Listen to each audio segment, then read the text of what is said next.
Hi again everybody, and this is the second part of Lisa's appointment. So now we're concentrating on the decoration of these now that they're all good to go. Just an update from my last video, I said that I did not have COVID. Well, I've since taken another lateral flow. I've taken two actually, and they've both come back positive. So this is why I've got the sexy phone voice going on. Enjoy it if you like, I don't care, it is what it is. I just wanted to get the video out. Anywho, so Lisa came in with a picture and there was kind of pale pink through it, some black stripes and whatever, so we put our own twist on it. And I'm using the Max Estrada polishes today. One is in black. The Max Estrada polishes are numbered rather than names. I can't remember what the pink is, but it's a very pale pink with a shimmer through it. Excuse me. And the black is just, I'm sure that's 01. That would make sense. So we just put black on the ring finger, and this is just the first coat. Now, I often find that with very pale colours like this, I like to do 3 coats.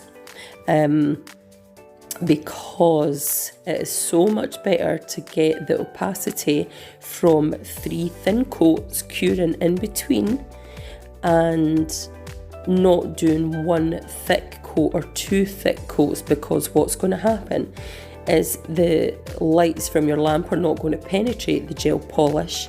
It will not be cured underneath, it will go wrinkly and it will just crease off the nail, and it's just going to mean a repair for you. So and in actual fact, if that had happened, I wouldn't be able to fix it given the current situation, as I have COVID. So she would be going out about with a ruined nail, and your client would probably have to go somewhere else unless she was, just willing to live with it, but it would just completely ruin the set. So we want them to last as long as possible. We want your reputation to be as good as it can possibly be. So all these little hints and tips will help your nails on your clients last and be as beautiful as they can for as long as possible. So this is coat number 2. The black polish just needs 2 coats. That's you can see here.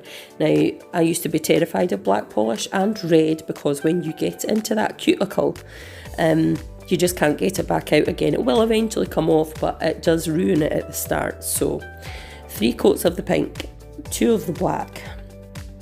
And the secret is just pull the skin to the sides if you've got skin that comes up the side walls of the nail. And that way you can make sure you concentrate on the nail and not get any into the cuticle area.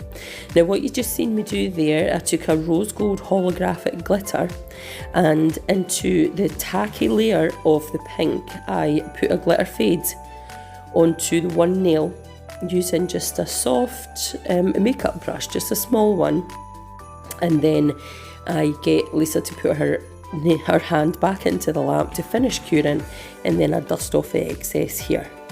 So it goes into the lamp for about 15 seconds, take it back out, put the glitter on, finish the cure, and then dust off the excess, and it'll be nice and stuck. You can see I've done it on the pinky hand on the other one, pinky finger on the other hand. So I'm taking my Moyo stamping plate here and black stamping polish, scrape, scrape, scrape, clear jelly stamper, roll across and get a nice pattern, and just press on where you want it to go. Stamping does take a bit of practice. Now, I had enough on this print to do 2 nails, so that was fortunate. I didn't have to go in and do it again. So you just let that polish dry, because it is just nail polish. You let that dry, and then after you've done the top coat, you just take some gel residue wipe off, or nail polish remover or acetone, and just wipe off that from the finger. But the clear jelly stamper is absolutely the best stamper I've ever used, and the Moyo plates are very good as well because they're quite deep. I've used the clear jelly stamping plates before as well, and I didn't find that the print was quite as embossed as what they are on the Moyo plates.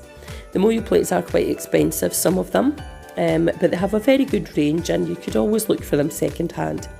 But yeah, they work really well for me. Now we're just taking some black gel polish and putting some stripes on a couple of the nails. So we've got, you know, a few bits of everything going on here. And I've sort of changed it over onto the other hands as well. So the stripes on the pointer finger here, as you can see, I think I do it on the thumb on the other hand. So we're just going on with a second coat of the black after that's cured. And this is just a thin liner brush, and you balance I always balance my pinky of my right hand onto my left hand to really steady that brush and get us the nice sharp lines that we want.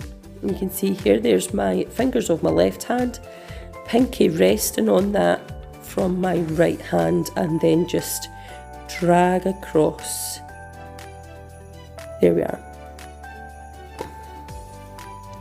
We thought this looked a bit like the old-fashioned style French knickers, Lisa and I. So yeah, you can see it's changed up a little bit on the different fingers, and we're going to just put a few rose gold gems on, and that will tie in really well with the rose gold hollow glitter, because that is the only thing that's rose gold on the set at the moment, and this will really help it flow and, you know, really match a lot better. It'll bring it all together. So what I'd use there is my Hazel Dixon crystal adhesive, and it's in just a nozzle bottle. It's really thick. Got to just give it a right good squeeze, just get a tiny little bit. Pick up those crystals, the one that you want, position them, check them over to make sure they're central, and pop it in the lamp for 30 seconds, and that cures them. And I have used some very big pointy back crystals on my own nails using that crystal adhesive, and it is phenomenal. I can't remember how much it was, but I didn't remember it being particularly expensive. It was suggested to me by Michelle at Nail Creations in Dunfermline, and I haven't looked back since. I think that is an amazing adhesive. So now what I'm doing is I'm using my CJP Tack Free Top Gloss, and I am going over all the nails. I had to wipe that off there because I got the top coat over the top of the crystals, and as we know, the top coat over the facets is going to dull that shine. What I always do with my top coat is, if I have got any embellishments, or not embellishments as such, like the stamping or glitter, I always go in with 2 top coats, or sometimes a base coat and then a top coat over the top.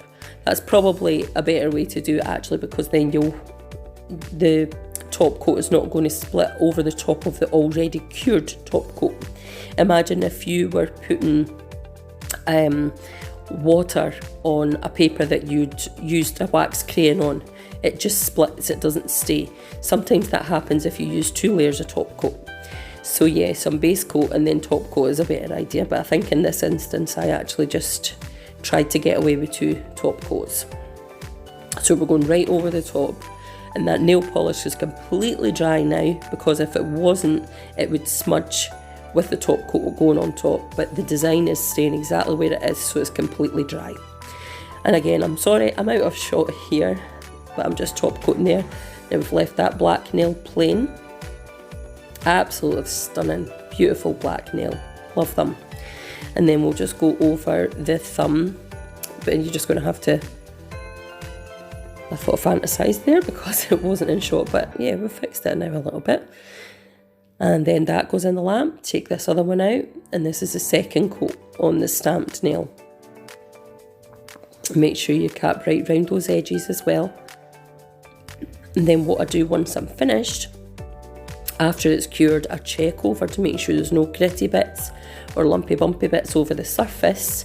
I take a buffer, and at the back I flatten that out just to make sure there's no raggedy bits that's going to catch and pull off any design. Then once it's cooled, we put on some nice cuticle oil, rub that in, make Lisa like a poor contortionist, take a lovely picture, and then we're done.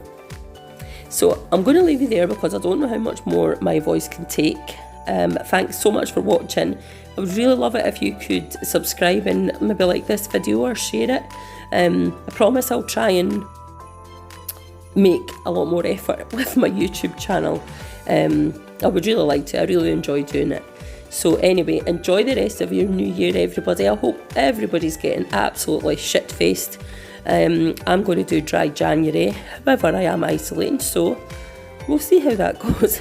Wish me luck, and I'll see you soon.